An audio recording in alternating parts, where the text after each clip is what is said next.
Now the bankers, with their sights set on a central bank, had almost all of their ducks in a row. With allies in control of both American government and industry, only one thing stood in their way: the attitudes of the American public. Americans had become fearful of the great power that was being amassed in the hands of a few wealthy men. This was compounded when Harriman and Morgan, who had been fighting over control of the Northern Pacific Railroad, decided to set aside their differences and form a large trust. The Northern Securities Company, which Rockefeller got a piece of as well, combined several northern railroads under one umbrella. Teddy Roosevelt decided to attack both Northern Securities and Standard Oil for antitrust violations. These lawsuits culminated in the breakup of both monopolies. In 1907, while all of this trust busting was going on, there was a financial panic started by a run on the Knickerbocker Trust Company. J.P. Morgan intervened and saved the nation from a crash. What few realized was that before Morgan stepped in to stop the panic, he helped create it. Doctor of Law and author Ellen Brown described the panic and its significance aptly. The Panic of 1907 was triggered by rumors that two major banks were about to become insolvent. Later evidence pointed to the House of Morgan as the source of the rumors. The public, believing the rumors, proceeded to make them come true by staging a run on the banks. Morgan then nobly stepped in to avert the panic by importing $100 million in gold from his European sources. The public thus became convinced that the country needed a central banking system to stop future panics, overcoming strong congressional opposition to any bill allowing the nation's money to be issued by a private central bank controlled by Wall Street. This was all well understood at the time by some.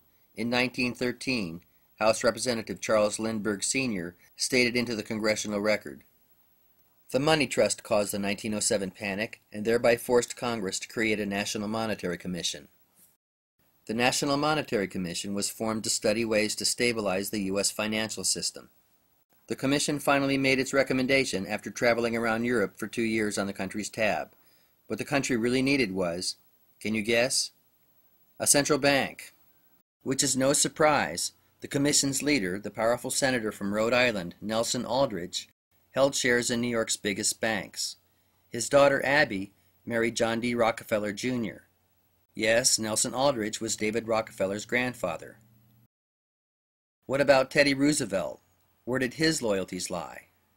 Roosevelt, like his fifth cousin Franklin Delano Roosevelt, was from a wealthy Dutch family who were connected by marriage to the Astors.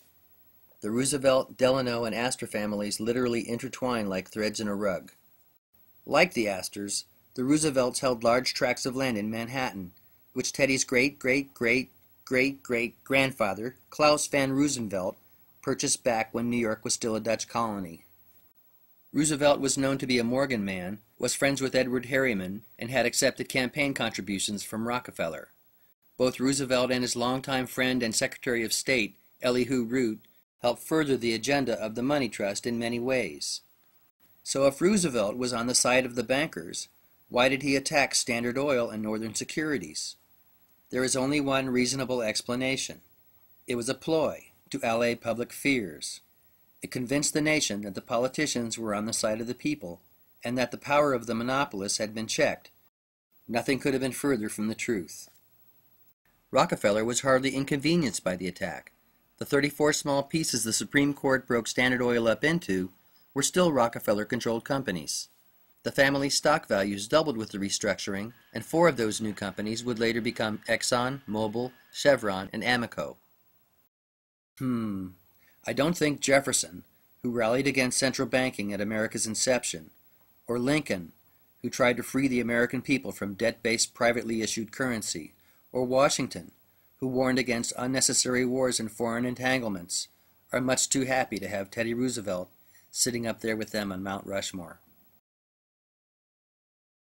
Roosevelt's trust-busting accomplished one other thing. It kept the spotlight off of what the bankers were really up to. In 1910, 7 men got on a train headed for Jeckyll Island, Georgia, ostensibly to do some duck hunting. Nelson Aldrich was among them, as was Paul Warburg, and representatives of the Rockefeller and Morgan banking interests.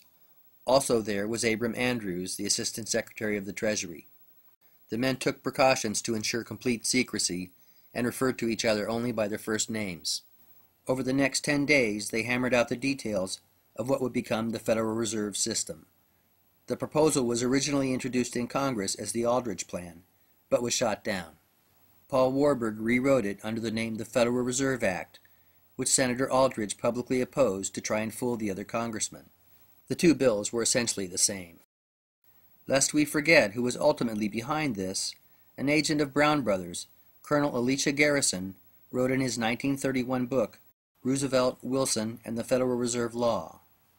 Paul Warburg is the man who got the Federal Reserve Act together after the Aldrich Plan aroused such nationwide resentment and opposition. The mastermind of both plans was Baron Alfred Rothschild of London. The act passed the House and Senate in late December of 1913, and the differences were hammered out while most congressmen were out of town for the holidays.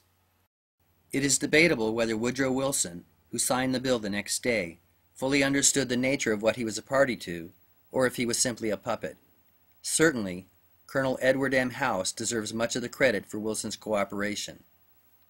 House's father had made his fortune running blockades during the Civil War and trading with British investors, including the Rothschilds.